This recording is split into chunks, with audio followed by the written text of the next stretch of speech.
ಬಂದ ವಿಷಯ ಕಪ್ಪ ಕೀಳುವುದಕ್ಕೆ. ಏನು? ಕಪ್ಪ?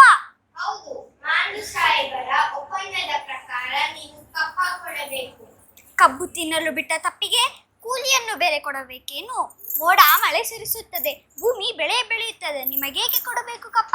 ನೀವೇನು ನಮ್ಮವರೊಂದಿಗೆ ಉತ್ತೀರಾ, ಬಿತ್ತೀರಾ, ನೀರು ಹಾಯಿಸಿ ನಾಟಿ ನೆಟ್ಟಿರಾ, ಹೊರೆ ಹೊತ್ತೀರಾ ಅಥವಾ ದಡಿದವರಿಗೆ ಅಂಬಲಿ ಕಾಯಿಸಿ ಕೊಟ್ಟಿರಾ? ನಿಮಗೇಕೆ ಕೊಡಬೇಕು ಕಪ್ಪ? ನೀವೇನು ನಮ್ಮ ಅಣ್ಣ ತಮ್ಮಂದಿರೇ, ನೆಂಟರೇ, ಇಷ್ಟರೇ, ದಾಯಾದಿಗಳೇ? ನಿಮಗೇಕೆ ಕೊಡಬೇಕು ಕಪ್ಪ? ನಡೆಗಿ ಸಾಯಬೇಡ, ಕುಳತುಕೋ. ಇಂಥ ಕಷ್ಟದಲ್ಲೂ ಇಷ್ಟು ದರ್ಪವೇ? ಅದು ಕನ್ನಡಿಗರ ಹುಟ್ಟುಗುಣ.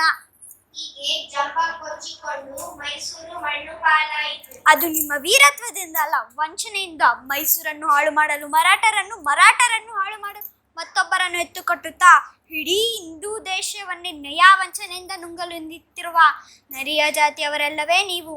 ಕಿತ್ತೂರು ರಾಣಿ ಎದುರು ಕಪ್ಪ ಕೇಳುವವರ ನಾಲಿಗೆ ಸೀಳಿ ಹೋದಿತ್ತು.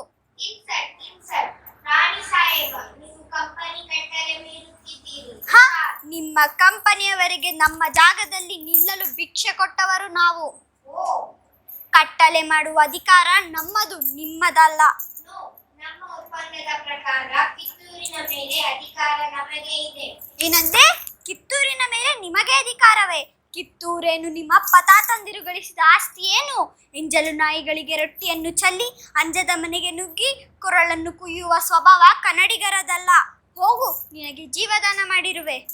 ಚೆನ್ನಮ್ಮ, ನೀನು ಸಿಡಿಮಣ್ಣಿನ ಮೇಲೆ ಕುಳಿತು ಬೆಂಕಿಯೊಡನೆ ಆಟವಾಡುತ್ತಿದ್ದೀಯ.